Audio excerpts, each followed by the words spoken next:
Hey everyone, this is Tommy Zarka, one of the sports information directors here at Clarkson University, and I'm joined by the Golden Knights head baseball coach, Jim Kane. This interview will serve as a quick catch up for parents, alumni, and prospective student athletes as a kind of state of the program. So, Coach Kane, obviously, this has been a challenging fall for many student Yeah. athletes. Can you talk a little bit about the navigating that you've had to do around some oddball schedules and practicing in smaller groups this fall? And then also talk a little bit about how the weather's actually stuck around to be pretty good for you, so guys can continue to go out and get reps without being under your supervision. Right, right. Well, first I want to say, I hope everybody is staying safe out there. It's a crazy time right now, and I think Clarkson as an institution has done a great job of being proactive, staying out in front of it. Um, the best that we can, and I think our student athletes and students in general have done a great job of adhering to the things we need to do to help prevent this spread. So kudos to everybody on campus here. Certainly our administration, President Collins, et cetera. Yeah, fall ball was. I mean, it was crazy. We started out with not knowing really, not knowing if we'd have anything. Then we'd have groups of two or three, which really couldn't do much. So guys really kind of just went out on their own, and we're working on the stuff that we asked them to work on from a year ago. So as we gravitated to, I think it was we were allowed 10 in a group, including coaches. A little bit better, but we really couldn't get into any gameplay type scenarios. So it was a lot of position player breakdowns, skill breakdowns, which was fine. But we try to use our fall program to really play and learn through play, especially with our new guys. But we were able to implement what we're doing in our systems a little bit easier. So I guess we made a tough situation as good as we could with those smaller groups. And then I think when we went to phase three, we were allowed a group of 25, and that was fantastic. We pretty much were only allowed. Well, we were only allowed to go 3 days a week, so we would go Thursdays, Saturdays, and Sundays, and on the weekends, all we did was play.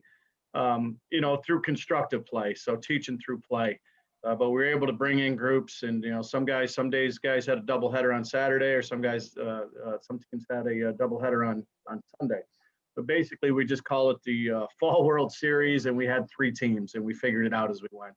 So we had to do a lot of that this fall, which a lot of programs out there, you just had to try to sit down and figure things out. I think we were fortunate. There's a lot of teams that weren't able to do hardly anything. So with Clarkson being as proactive as we were able to get on the field, and I think we got a total of about 19 or 20 days in, which was great. I think one of the main things that really helped us, like you alluded to, Tommy, was the weather. Our guys, once we decided to shut down with having coaches out there, our guys were still able to go out there and be productive, and that was really good. So not until really about a week ago did the weather really change for good.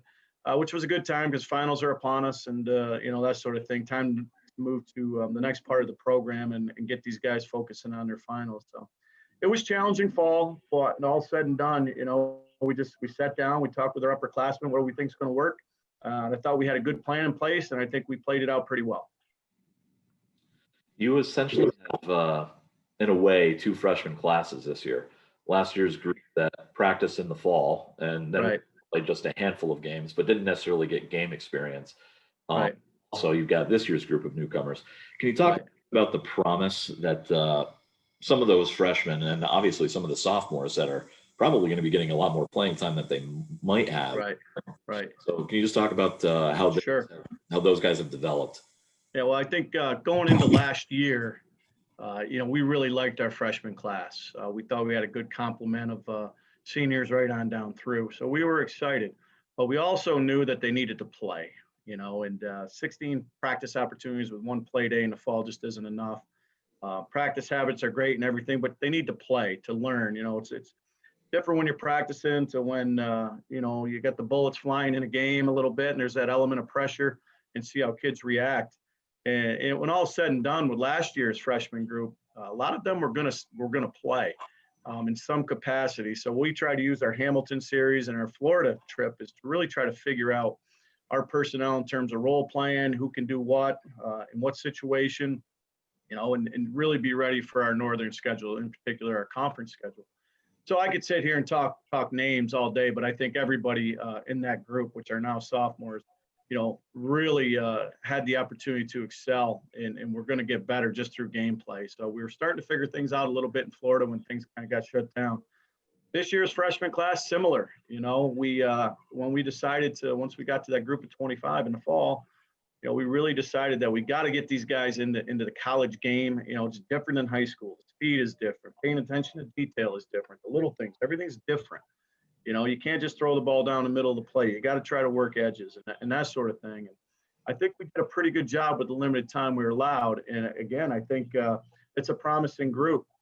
So we're excited about it. But it's just the opportunities that are out there we have to take advantage of, and hopefully we don't get shut down again. That'll be just a terrible situation. Hopefully we can move forward and play this spring. But reflecting back, we have two good young groups coupled with some upperclassmen. We like our team, but you never know until you play. Things got to fall into place. So we'll see what happens. Two good classes though. In your team, you alluded to being actually able to play in Florida last year before everything got shut down, and you were one of the last teams. Right. How did that affect your team's upperclassmen as they understood that they weren't going to get a traditional senior day at the playoffs, and specific discussions with them about that while in Florida? And also, Tom, you're really going down there. We didn't know as spring break was coming. A lot of teams were canceling already. We were still full go. A credit to our university, a credit to the things we had in place. But I remember we're in the Rochester airport, and Fredonia was going to be on the same flight flying down, and they got pulled from the airport. And I was thinking, my gosh, I was waiting for my phone to ring. Fortunately, we were able to get on the plane and get down there. But as we started playing, we didn't think too much about what could have happened. We were kind of focused on the things I alluded to earlier about playing and trying to get our guys ready through gameplay to handle our northern schedule. But as things started to develop and we started to realize, and it really sunk in what was really going on, the real possibility of us coming home and the season being closed. And, it all happened within a few days down there. We knew teams were being proactive and not going to play, at least on their spring trip. And the NCAA started canceling this and that. And I was like, oh boy, for our seniors, it was sad. I mean, there's no question about it. We had 4 seniors, I believe, not a big group, but even the other guys, our juniors, everybody's losing a year right there in terms of playing experience, with the opportunity to come back for a 5th year and all that stuff, but you never know how that works out. So it was a tough conversation, but they knew what was in front of them. So we made the best of what we could. Once we realized everything was done, we had some fun and we played a bunch of guys in different spots with still the idea of learning, competing, and try to win a baseball game. But ultimately, when it came down to it, it was very disappointing for our seniors to realize that, they weren't going to play another, 25 to 30 games and maybe compete for something special at the end of the year. Also, well, you guys were very proactive as far as I'm concerned, and able to actually do kind of an impromptu senior day in Florida. Yeah. How exactly did that come about? And you guys had picture frames and everything. That was all our parents. You've been down south with us before, right. And the parental following that we have is just incredible. It really is. I mean, you meet parents through recruiting and all that, but you lose touch a little bit, then you re-engage when you're down there. And they were like, Coach, we know what's going on. Would you mind if we do this? I said, you guys do whatever you want. So they bought picture frames. Yeah, I think you remember, Tommy, they have an outfit down there that takes a ton of pictures where you can buy them and all that. And the parents were, I don't know, we must have had 15, 20 sets of parents down there. And not just our upperclassmen, our underclassmen parents, they all got together. I think they split the bill. And, at the end of our last game, we stuck around, we took photos. It was every bit as good as it could be in that situation. It was really special and it was really neat. Yeah, I was very pleased to get that. I was amazed at the photos that you guys were sending back. I think it was Mike Tito's mom that might have sent me everything. And I was like, wow, I can't believe team pictures, Right. and everything. I was really impressed. Um, Right. last thing, Yeah, it was really cool. Yep. yeah. The last thing I'd like to talk to you about, Coach Kane, is the annual Let's See You Give Day that Right. had a few weeks ago. It was the fifth Right. time that Clarkson Athletics has done a giving day, and you've obviously been here for all of them. Over the years, you've been able to get some pretty significant gifts from, some alumni, their parents, or Right. things like that. What did your team do this year to kind of continue that engagement? To continue to, Right. you guys did Well, very well again this year. yeah. I mean, I think when I think of our Giving Day, and it feeds off of our alumni weekend. One of my focuses over the last number of years has been to really try to get our former players back to Potsdam and back to Clarkson, to experience our alumni weekend. And that's grown and grown. And, there's always people have stuff to do and there's conflicts and stuff. But I think, last year we had probably close to 50 alums back. And I think that's where it kind of springboards into our CU Giving Day. We talk about needs of the program. Obviously, we have some high-end needs, with our field, and we've talked about turf facilities and all that. But there's a lot of other things that we can do and that the program needs. So, we just throw around some ideas through a nice, fun weekend that we have planned with activities and stuff. And, the alumni get to meet the current team and they do a nice job of networking and all that stuff. So it really starts there. So all we do is I send out, just reminders about it.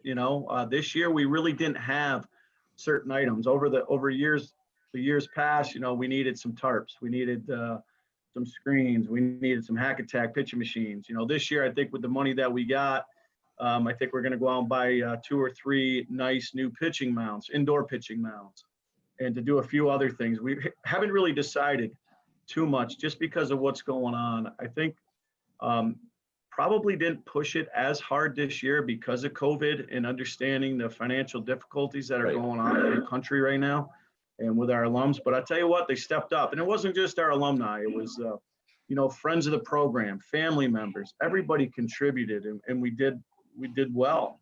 I think it's just a great tribute to, the program itself and just keeping engaged and keeping everybody going, moving forward the best we can. But it all kind of starts with that alumni weekend that feeds into our Giving Day, and just a good experience to connect with everybody. Well, thanks, Coach. I appreciate you taking the time to talk to me and updating everybody about the program. And best of luck getting as many games in as you can.